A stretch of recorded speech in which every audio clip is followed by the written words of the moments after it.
The bright flash in the sky above Washington, D.C. was the first sign that something extraordinary was happening. It wasn't a meteor or a satellite breaking up in the atmosphere. The light hung there, pulsing with blue and green colors that no human technology could produce. Within minutes, every news channel on Earth carried the same footage. Captain Lisa Miller watched the screen in the Pentagon War Room as military leaders gathered around her. At 35, she was younger than most in the room, but her record of cool thinking during crises had put her on the short list when they needed someone to potentially face whatever was up there. "Captain Miller, the President has requested you specifically for this," General Ward said, sliding a folder across the table. "That object has been scanning our communications. 10 minutes ago, it sent a message in perfect English. They want to talk, and they asked for one representative." Lisa nodded, her throat suddenly dry. "Why me, sir?" "Your background in both military strategy and international diplomacy. Plus, you've written papers on potential first contact scenarios. Looks like you get to test your theories." 3 hours later, Lisa stood on the roof of the White House as a beam of light shot down from the hovering craft. The beam widened, and within it appeared a figure. It was tall and slender with 4 arms and skin that shimmered like oil on water.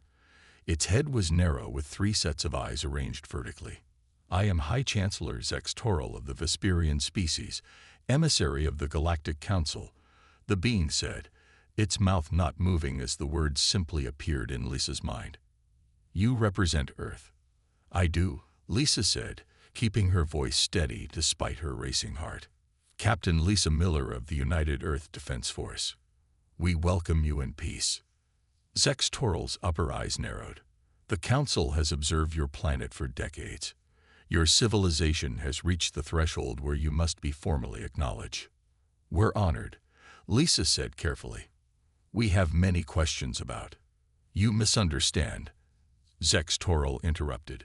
"This is not an exchange. The Galactic Council governs 27 species across 12,000 star systems. Our laws maintain peace and order. Earth will join the Council and submit to these laws." Lisa felt a chill despite the warm summer air. "With respect, Chancellor, joining any organization should involve negotiation of terms that benefit all parties. We would need to understand what membership means for Earth." The alien made a sound like distant wind chimes, which Lisa realized was laughter. "How typical of a developing species. You believe you have a choice in this matter." "We always have choices," Lisa countered, "especially regarding our sovereignty." "Your species has potential but lacks perspective," Zex Toral said. "The Council has guided many primitive worlds to enlightenment. Some initially resist, but all eventually understand the benefits of our guidance." Lisa straightened her back. "We look forward to learning about the galaxy, but humans determine their own path. We would join as equals or not at all." The alien skin flashed with patterns of light. "Interesting. Most species show appropriate humility when meeting their superiors." "We respect wisdom and achievement," Lisa said, "but we don't automatically consider anyone superior until they've earned that respect." Bold words from a species that has barely left its own solar system, Zex Toral said. "The Council will send representatives in 6 months to begin your integration process. Prepare your world leaders. The terms are non-negotiable." Before Lisa could respond, the alien vanished in another flash of light. The ship above pulsed once more, then shot upward and disappeared. In the silence that followed, Lisa turned to see the President and Joint Chiefs emerging from their protective positions. "Well?" the President asked. Lisa took a deep breath. "Sir, we have 6 months to prepare for what sounds like an ultimatum, not an invitation. They expect us to obey without question." The President's face hardened. "Then they don't know humans very well, do they?" "No, sir," Lisa replied, looking up at the now empty sky. "I think they're about to learn that particular lesson the hard way." 6 months passed quickly. The world changed in that time. Countries that had fought for centuries now worked together. Scientists shared secrets instead of hiding them. The threat from the stars had united humanity in a way nothing else could. President Eric Daniels stood before the United Nations, his face grim on screens around the world. Behind him sat Captain Lisa Miller and Navy Commander Jack Sullivan, both now key members of Earth's response team. Today, we received the full integration protocols from the Galactic Council, the President said. His voice was steady, but his knuckles were white as he gripped the podium. I must be honest with all citizens of Earth. These are not reasonable terms. Screens behind him displayed the document. The President continued, "The Council demands we dismantle 70% of our military forces. They require us to stop all research in 23 scientific fields, including several medical breakthroughs nearly ready to cure diseases that kill millions each year." Angry murmurs filled the chamber. The President raised his hand for quiet. Most troubling, they demand we accept a council governor who would have power to overrule any decision made by this body or any nation on Earth. The hall erupted in outrage. When order returned, the President spoke again. "I have told their emissary we need time to consider these terms. We have 30 days to respond." Later that night, Commander Sullivan met with Captain Miller in a secure room deep beneath the Pentagon.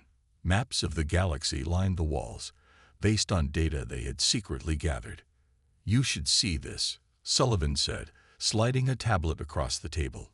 His brown eyes were tired from weeks without proper sleep. "I've been talking to representatives from the Narration system. They joined the Council 5 years ago." Lisa looked at the screen. "This can't be right. Are they mining 90% of Narration resources and shipping them off-world?" Sullivan nodded.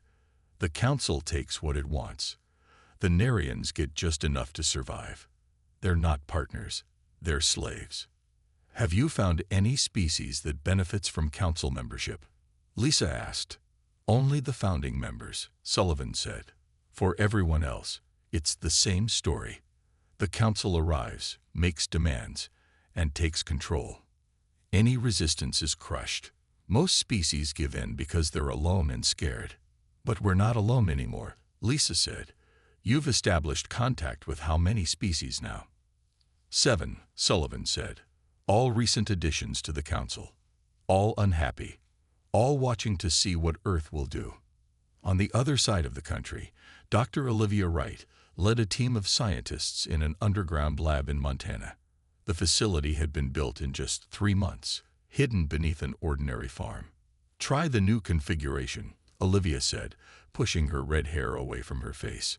She had not left the facility in weeks. Her team activated the device. A shimmering field appeared around a test object. When they fired a Council weapon they had secretly reverse-engineered, the beam bounced off the shield. "It works," said one scientist, his voice filled with awe. "For about 3 minutes," Olivia said. "We need it to last longer. Much longer." Meanwhile, Lieutenant Heather Martinez floated aboard a Council vessel, pretending to be an eager student in their educational exchange program. In reality, she was memorizing everything she saw. The aliens thought humans were simple and trustworthy. They did not hide their technology or their discussions. "The humans will accept our terms," a Vesperian officer said as Heather pretended to study a star chart nearby. "They are like the others. They will complain, then submit." "And if they do not?" asked another alien. "Then we make an example of them," the officer replied. "The pacification fleet is already on standby." Heather kept her face neutral, but her heart raced. That night, using a hidden device, she sent the information back to Earth. In the Oval Office, President Daniels read the report. He looked up at his advisors. "How much time do we need?" he asked. 2 more weeks for basic preparations," Lisa answered. "A month would be better." The President nodded. "Then I'll give them what politicians do best." He smiled grimly. "Empty talk while we prepare for the real conversation." Dr. Olivia Wright wiped sweat from her forehead as she stared at the glowing shield surrounding the test chamber. 20 days had passed since their first successful test. The shield now lasted almost 2 hours before failing. "Not enough," she muttered. We need days, not hours. Her assistant, Paul Roberts, handed her a cup of coffee. The underground facility in Montana had become home to over 200 scientists working in shifts around the clock. The new power cells from Japan arrived, Paul said. They store 30% more energy than our previous version. Olivia nodded. Install them immediately, and get me a direct line to Commander Sullivan. I need more data about the Council weapons. Far above them, the world carried on as if everything was normal. Farmers planted crops. Children went to school. But in secret facilities across the globe, humanity prepared for war. Lieutenant Heather Martinez floated through the corridors of the Council ship, collecting more intelligence each day. She had learned to move like the aliens expected. Head slightly bowed, eyes down, voice soft.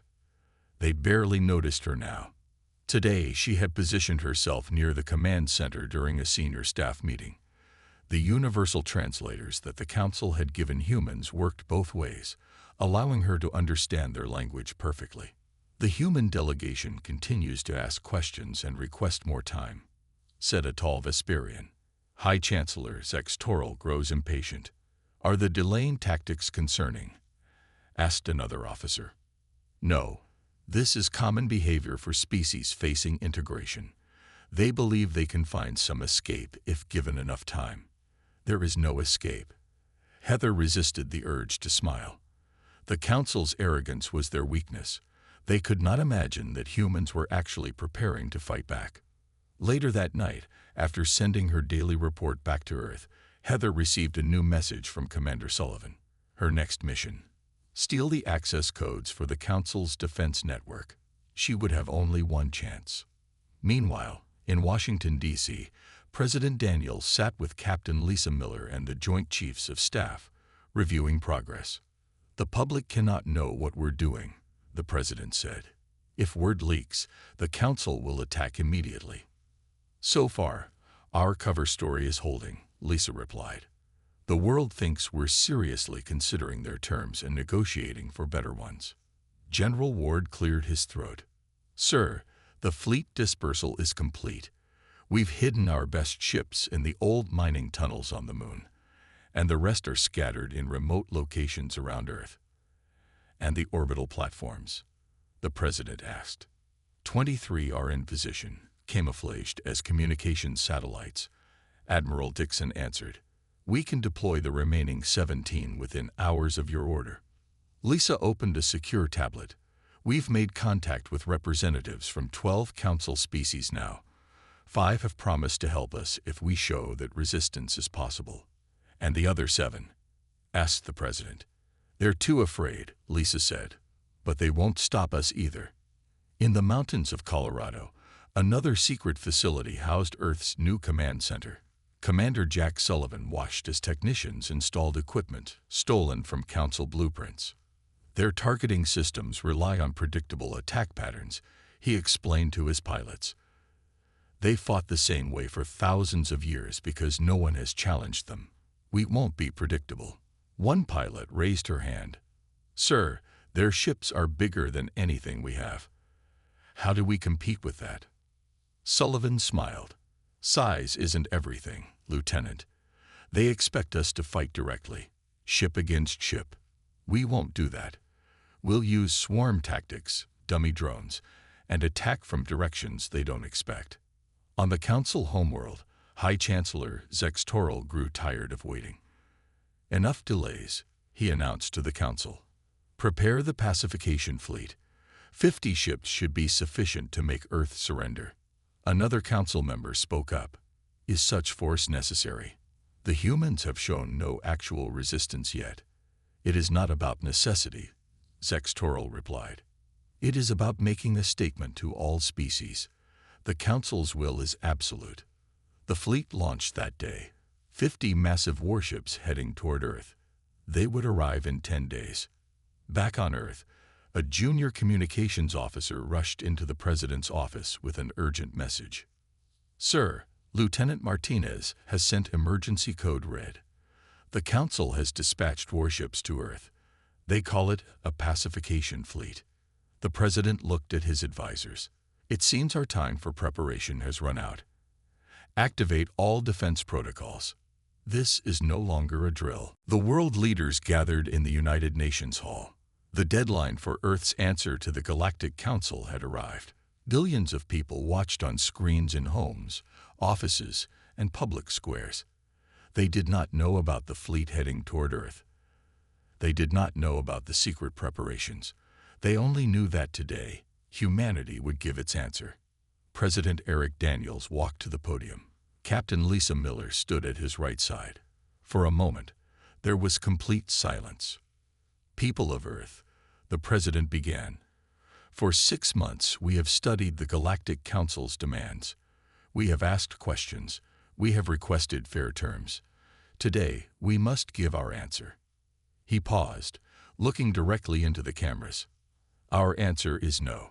Gasps filled the hall. On the screens around the world, people looked shocked, then began to cheer. The Council demands we surrender our independence, our resources, and our future. They offer protection we do not need and guidance we did not ask for. They treat us not as equals, but as servants. In orbit above Earth, the Council's ambassador ship received the broadcast. High Chancellor Zex Toril watched with 3 sets of eyes widened in disbelief. This is unprecedented, he said to his officers. No species has ever rejected the integration protocols. Back at the United Nations, President Daniels continued. We respect the ancient cultures of the galaxy. We look forward to fair trade, cultural exchange, and friendship with all species. But we will not surrender our sovereignty. We propose instead a new relationship, one based on mutual respect and true partnership. In the Underground Command Center in Colorado, Commander Jack Sullivan watched the speech with his officers. Their screens also showed the approaching Council fleet, now just 7 days from Earth.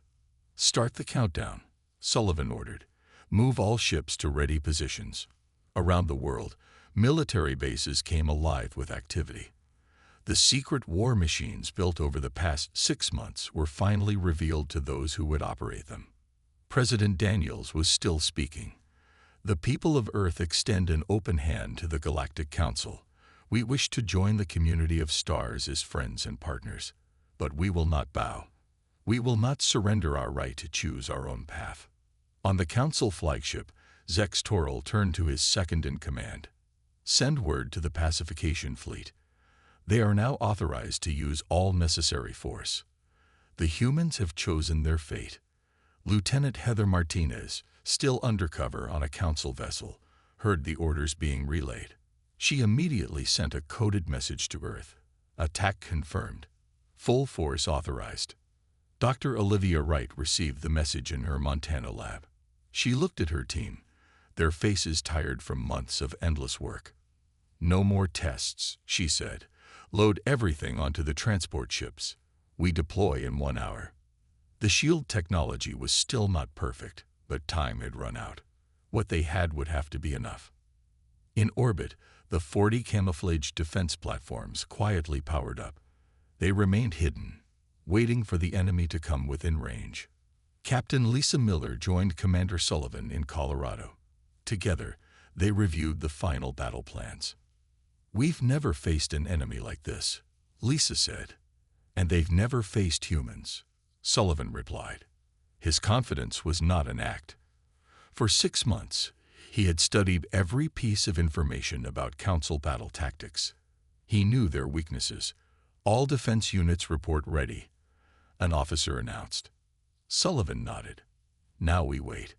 On screens around the world, the president finished his speech. 3,000 years ago, the Council began its expansion through the galaxy. For 3,000 years, species after species has surrendered to their demands. Today, that pattern ends. He stood tall, his voice firm. We are humanity. We extend friendship to all who offer it in return. But to those who demand our submission, know this: we will not bend. We will not break. We will not obey. The speech ended. Across Earth, people wondered what would happen next. They did not have to wait long for an answer. 6 days later, The first Council warships appeared at the edge of the solar system. The moment of truth had arrived. Will humanity's defiance lead to destruction, or will it change the course of galactic history forever? The Council fleet moved slowly through the solar system, passing Neptune and Uranus. Their massive ships dwarfed anything humans had built. Each one carried enough firepower to level a city. Together, they could reduce Earth to ash.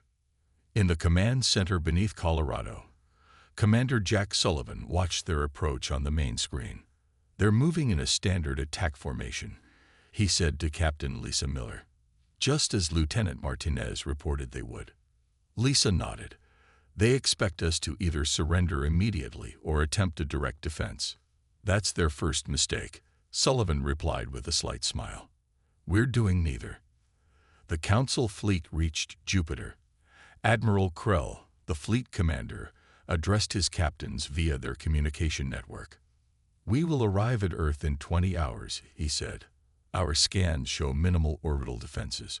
They have some primitive weaponry, but nothing that can harm our ships." His second-in-command spoke up. "The humans have had 6 months to prepare, Admiral. Could they be hiding something?" Admiral Krell made a dismissive gesture with his upper limbs. "What could they possibly hide? Our technology is thousands of years ahead of theirs. High Chancellor Zex Toral believes they will surrender after we destroy a few of their military bases. I agree with his assessment." On Earth, President Daniels addressed the military leaders gathered in the emergency bunker.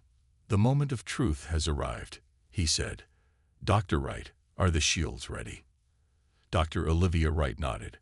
"We've installed them on all 40 orbital platforms and our key military vessels. They should hold against Council weapons for approximately 3 hours per platform before needing to recharge." "That will have to be enough," the President replied. "Commander Sullivan, you may proceed with Operation First Strike." Sullivan stepped forward. "The Council expects us to wait for their attack. They believe we will cower in fear as they approach. Instead, we will hit them before they reach Earth orbit." He pressed a button, and 100 small dots appeared on the tactical display. "These are our stealth drones, launched 2 days ago. They'd been floating dead in space, looking like debris. When the Council fleet passes Mars, the drones will activate and attack." In space, the Council fleet continued its steady advance. Their sensors swept Earth and the surrounding area, finding nothing concerning. They passed Mars, moving closer to their target. Suddenly, Admiral Krell's ship shook violently. "What was that?" he demanded. "Small objects attacking our rear sections," an officer replied, sounding confused. They appeared out of nowhere. Across the fleet, 100 small human drones had activated simultaneously. They targeted engine sections, weapon systems, and communication arrays. Their attacks were not powerful enough to destroy the massive Council ships, but they caused confusion and damage. "Impossible," Admiral Krell shouted. "Find them and destroy them." But the drones were fast and difficult to track. They darted between ships, firing precisely at vulnerable points. Back on Earth, Sullivan watched with satisfaction as the Council fleet broke formation, ships turning in different directions to defend against the surprise attack.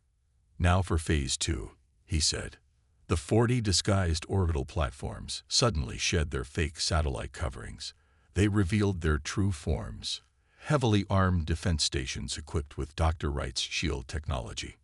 "All platforms, open fire," Sullivan ordered. In space, the platforms unleashed a coordinated barrage against the disorganized Council fleet. Their weapons, enhanced with technology reverse-engineered from Council designs, tore through the alien ship's armor. Admiral Krell watched in horror as 3 of his vessels exploded in quick succession. "This is impossible," he shouted. "They are primitives." His tactical officer looked up from a console, fear evident in all 4 of his eyes. "Admiral, we're detecting more human ships launching from the far side of their moon." The hidden Earth fleet, led by Admiral Laura Peterson, emerged from concealed bases on the lunar surface. Smaller than Council vessels, but more maneuverable, They attacked in swarm patterns that Council battle computers could not predict.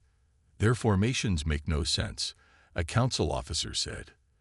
They should be attacking in organized waves, not these random patterns.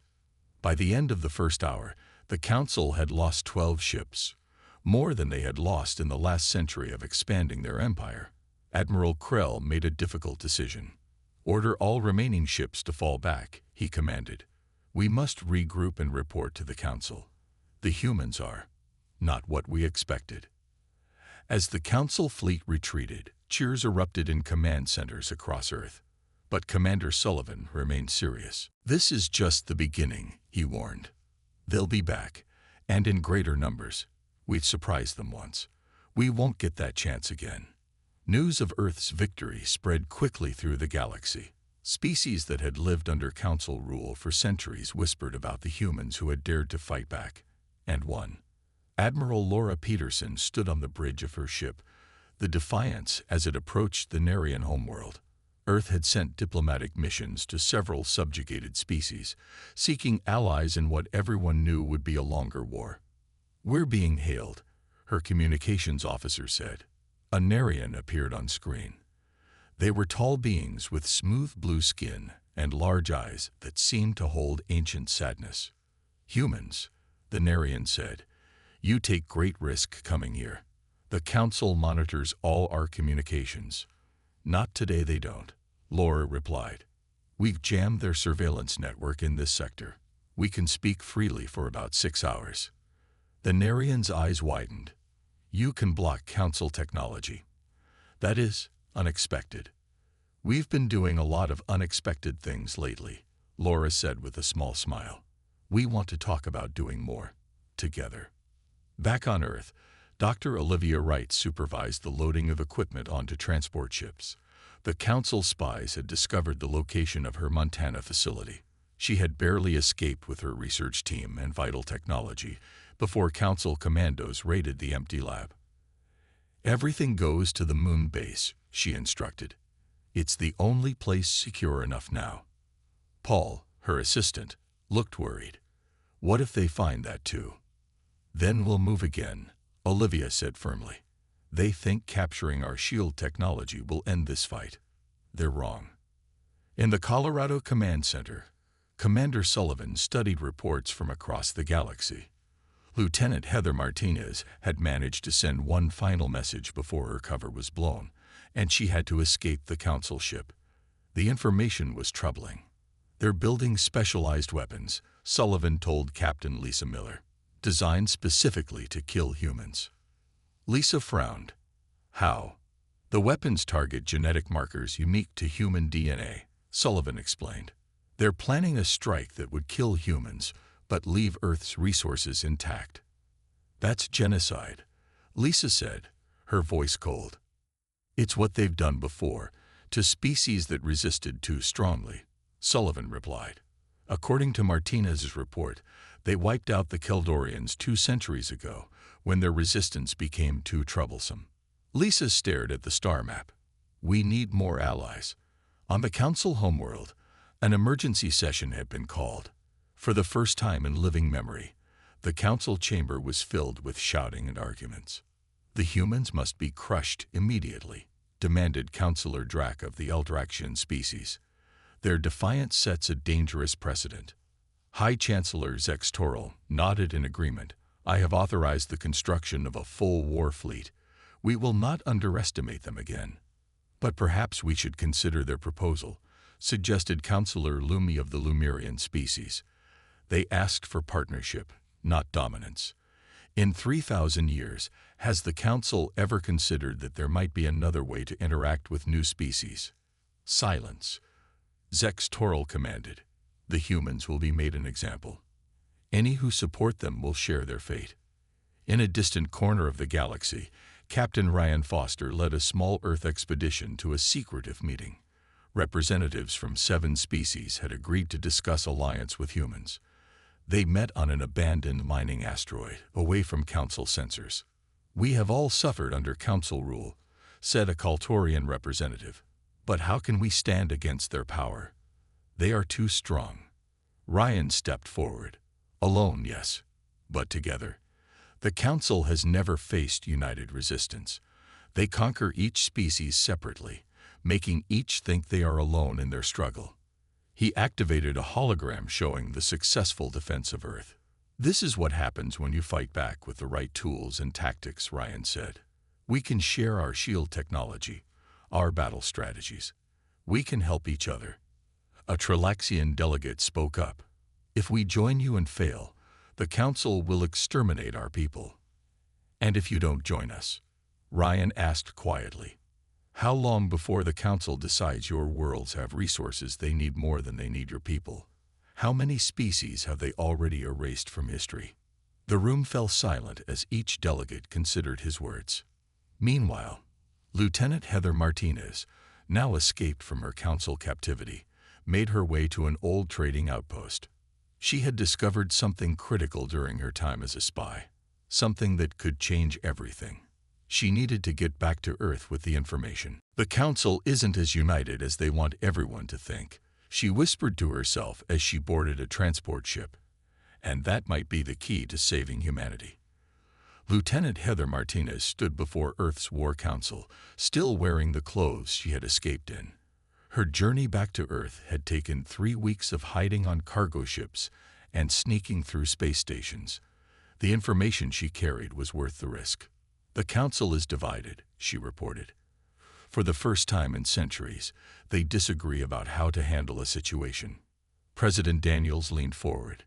Explain. There are 2 main factions, Heather said. The Hardliners, led by the Eldraxians, want to crush us completely. But the Lumerians and several other species believe our resistance raises important questions about how the Council operates. Commander Sullivan looked skeptical. How does this help us? The Hardliners still control most of the Council's military. Because, Heather said, I discovered that 5 Council members have been secretly communicating with some of the species we've contacted. They're watching us closely. If we can show that resistance is possible, they might support reform from within. In the Council chambers, the debate had grown more heated. Councillor Drac of the Eldraxians pounded his fist on the table. We must deploy the full armada immediately, he demanded. The human disease spreads. Already, the Narians refuse to ship resources. The Kaltorians speak of reviewing their agreements with us. High Chancellor Zex Toril nodded grimly. The genetic targeting weapons are ready. We can eliminate the human threat without damaging Earth's resources. Councillor Lumi of the Lumerians rose to her feet. This is wrong. We have forgotten our original purpose.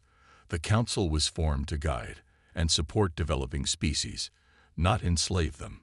Your species has always been weak, Drac sneered. The humans must be taught a lesson that all the galaxy will remember for millennia to come. After much argument, a vote was called. By a narrow margin, the Hardliners won. The Council would launch a full-scale attack on Earth with their combined fleets. Captain Ryan Foster had succeeded in his mission. Representatives from 12 species had agreed to form an alliance with Earth. They called it the Free Systems Coalition. It wasn't much compared to the Council's resources, but it was a start.